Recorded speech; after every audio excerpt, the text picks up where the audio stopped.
Back here in the studio, I have a couple special guests here with us. Stephanie Westbrook from Decatur County Recycling and Fire Chief Nathan Stoermer. They both have a few things to talk about. Chief, the first thing I wanted to ask you, the Optimist Club had a special event this morning, and you had some firefighters who were recognized. Could you talk about that a little bit? Yeah, so this morning, obviously, this being Fire Prevention Safety Week, we always are glad to host the Decatur County Optimist Breakfast Club, and this morning they recognized the Stone brothers from Millhausen Fire for their over 50 years of continued service to the residents of Decatur County and Millhausen. So it was great having them and their family there to celebrate, as well as a full crowd of Decatur County Optimist members as well. So as we wrap down Fire Prevention Week here in Decatur County and Greensburg, we say congratulations to the Stone brothers from Millhausen Fire Department for again their service to the community and their years of dedication. So it was a great morning filled with good fellowship, food, and some laughter as well. And this is kind of for both of you, but Stephanie, I'll direct the question toward you. You have a recycling event coming up. Talk a little bit about that. Yep, it is our last recycling event of the year for 2025. It is Saturday, October 18th, out at the fairgrounds. It starts at 9 a.m. and it goes to 11 a.m., but we'll take all kinds of electronics, and that definitely includes your batteries and items with batteries. So those lithium-ion batteries are a big issue that we're going to be talking a lot about today.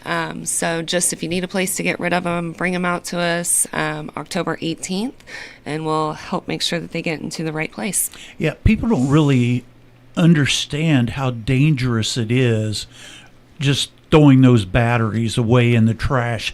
Talk a little bit about the dangers and what can happen as a result of that. Sure. So actually this year, Fire Prevention Safety Week topic is Charge Into Fire Safety Lithium-Ion Batteries in Your Home. And this is the first year in several years that the NFPA, who is always kind of in charge of Fire Prevention Week, has really geared away from kids and those type of exit drills in the home, making sure you check your smoke detectors, things that we always talk about in schools to take home to parents. This year is really the first year in quite a long time that we've actually tackled a problem that is more on the adult side of things or the teenage side of things, which is the lithium-ion batteries. These batteries are in everything, cell phones, iPads, e-scooters, you name it, laptops, everything is there. And these batteries are extremely dangerous. They don't look necessarily like they could cause too much harm, but they can. They have chemicals in there that can heat up and obviously create fires. We want you to recycle them. We want you to call solid waste recycling. We want you to call even the fire department and ask if you are worried about that. If you have a battery that is bulging or that seem like it's inflated, definitely for laptop, cell phones, those type of batteries, do that as well. You want to call because those batteries are not working correctly, and we want to make sure that they're disposed of properly because they are a enormous fire hazard, and just throwing them away, as you said, puts them into our trash, and then all of a sudden when the trash trucks do their compaction, that extra damage that happens will cause them to basically propagate into fire or create a fire, which then will catch everything else on fire.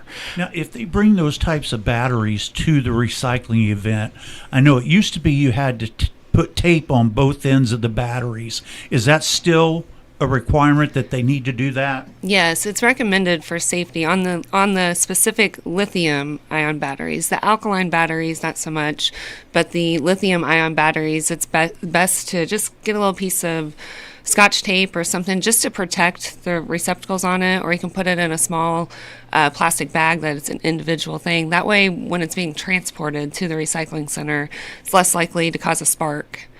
Okay. Yes. Chief, I'll turn it over to you. You have a special event coming up, the cookout, real soon, I believe. Sure. So we have, is the coup de grace, or the grand finale of Fire Prevention Week for the Greensburg Fire Department is always our chili supper. And so this Friday from 4:30 to about 7, the Greensburg Fire Department will be hosting the community for our annual chili supper. That'll be at our new station, or our station that we had it at last year, 100 West Barishell in Greensburg, at the corner of Broadway and Barishell. And we'll have chili, peanut butter sandwiches, hot dogs, and again, more fellowship and food.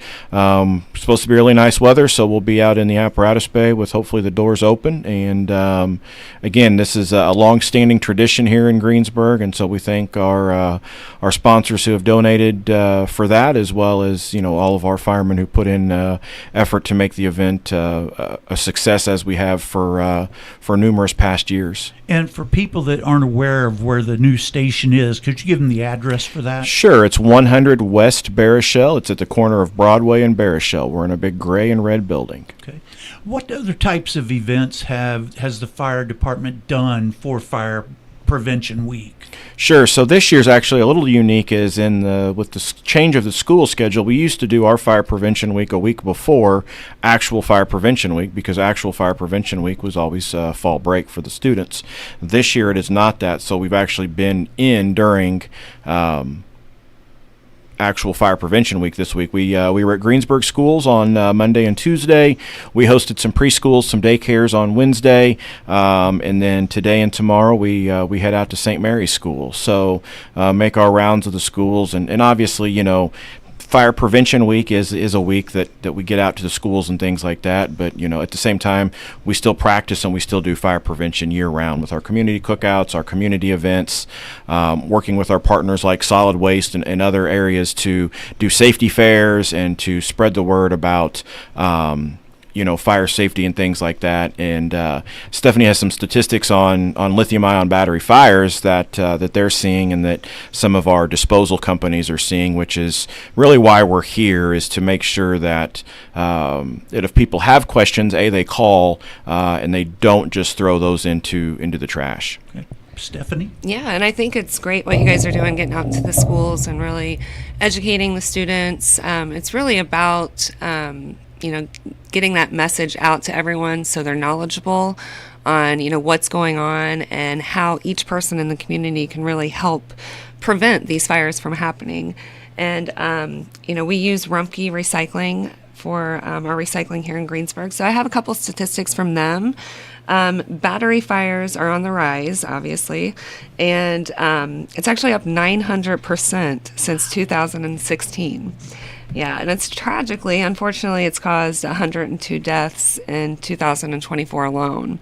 So, I mean, this is definitely a serious topic. So, I'm very thankful that we are talking about awareness and bringing it to the public. So, yeah, I knew there was an issue, but I didn't realize the problem was that severe. Yes, it is. Because when you think about it, I mean, batteries are everywhere. Most of the stuff we buy nowadays have batteries included in them, and it's great for advancing technology and helping us with our day-to-day lives. But there's a lot of things we just need to be cautious about when it comes to the batteries. So just remember, don't ever toss your batteries in a recycling cart or your regular trash. It really it puts your family and community and also the first responders at risk.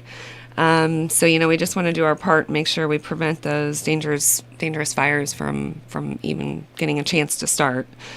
But yeah, there's lots of resources out there that you can visit. Rumpke has some good resources on their Facebook page. Battery Safety Now has some good information for safe disposal. And just keep following us on Facebook, and we'll keep giving you good tips on what we've learned and pass that on to you guys. And just to reiterate for everybody, that's any kind of battery needs to go to recycling, not in your regular trash.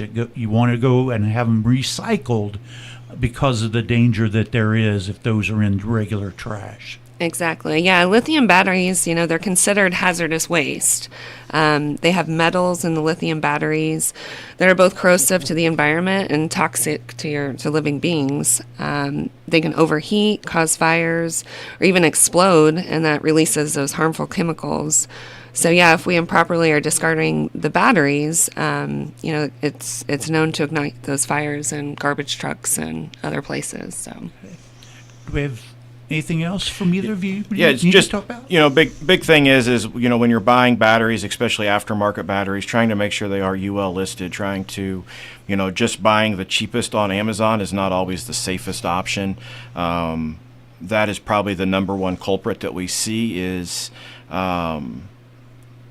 batteries that are made overseas that do not follow or not what we would consider UL listed, meaning they don't meet the criteria, which means they're more susceptible to insult or problems with overcharging. Some of the newer cell phone technology, it will stop charging your phone at like 99%, so it just doesn't go to 100 and keep charging, and it kind of moves to what we would consider like a trickle charge. That is to keep the batteries from overcharging. We have with winter coming up, and we have heating in the house and things like that. We want to make sure that our iPads aren't next to the fireplaces, aren't next to the heaters, because heat is considered an insult, or heat is considered a propagator of creating problems for batteries. Just as if you ever leave your phone in the car in the summertime with the windows up, it'll say it's shutting off things because it's overheating. That's why.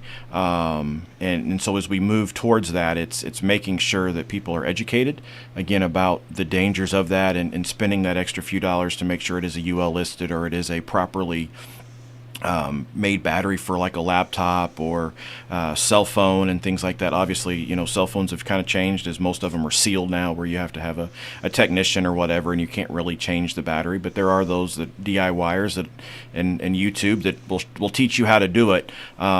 Just make sure that you're able to do that. Or you take it to a certified person who is. That way, you're mitigating your risk. When doing that. Otherwise, you are opening yourself and your families up for the potential of danger. And last night I was using my phone, checking out stuff on the internet, reading the news, and my phone got hot. Mm-hmm. And I sat it down because it's like, okay, this thing probably needs to cool down. Is this kind of one of the indicators that we have that there could be a problem? For sure. And that basically just you're using it too much, almost, pulling too much information. The little computer that's in there is working too hard and not being able to cool off fast enough. We have the same problem with computers. Laptop computers have fans, but when people put them on their on blankets, on their laps and things like that, they don't have that proper air movement to do that.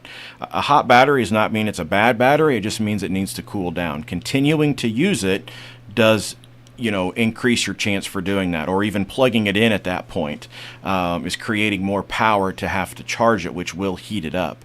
The best thing to do is just put it down, put it in a well-ventilated place, and let it cool down.